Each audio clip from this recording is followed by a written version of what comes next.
আসসালামু আলাইকুম ওয়া রাহমাতুল্লাহি ওয়া বারাকাতুহু।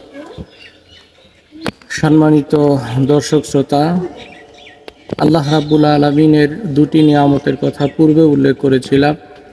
একটি হলো সুস্থতা আর একটি অসুস্থতা। তো আমি অসুস্থতার নিয়ামতে ডুবে রয়েছি।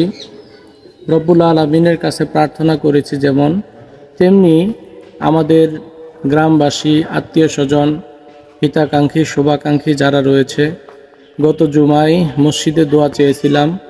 শত শত মানুষ আমার জন্য দোয়া করেছে এবং আমার প্রাণপ্রিয় ফেসবুক বন্ধুরাও কমেন্টসে অনেকেই দোয়া করেছে, দোয়া করে মতামত দিয়েছে। তো সকলের দোয়ার বরকতে হয়তোবা রব্বুল আলামিন তার অশেষ কৃপায় আমাকে সুস্থ করে তুলেছেন। এখন ব্যথাটা অনেকটাই কম, একটু রয়েছে। 14 দিন হলো আজ। তো 14 দিন আমি মেডিসিন সেবন করেছি, ডাক্তারের নিয়মগুলো ফলো করেছি। রব্বুল আলামিন আমাকে এখন সুস্থ করেছেন। আমার কাছে মনে হইতেছে আমি সুস্থ হয়ে গিয়েছি। তো আজকে আবার ময়মনসিংহের উদ্দেশ্যে যাত্রা করতেছি। ডাক্তারের সিরিয়াল দেওয়া হয়েছে, বিকাল 4টায় ডাক্তার বসবেন।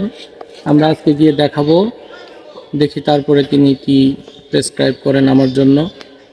তো সকলের কাছে আবারও দোয়া চাই, রব্বুল আলামিন যেন আমাকে একদম সুস্থ করে তুলেন এবং প্রাণপ্রিয় কর্মস্থল শেরপুর জেলার স্বনামধন্য শিক্ষা প্রতিষ্ঠান ideal preparatory and high school, সেখানে আমি কর্মরত রয়েছি।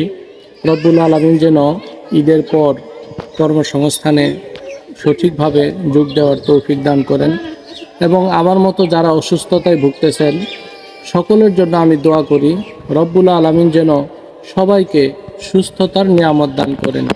কারণ দোয়ার দ্বারা তাকদীর পরিবর্তন হয়।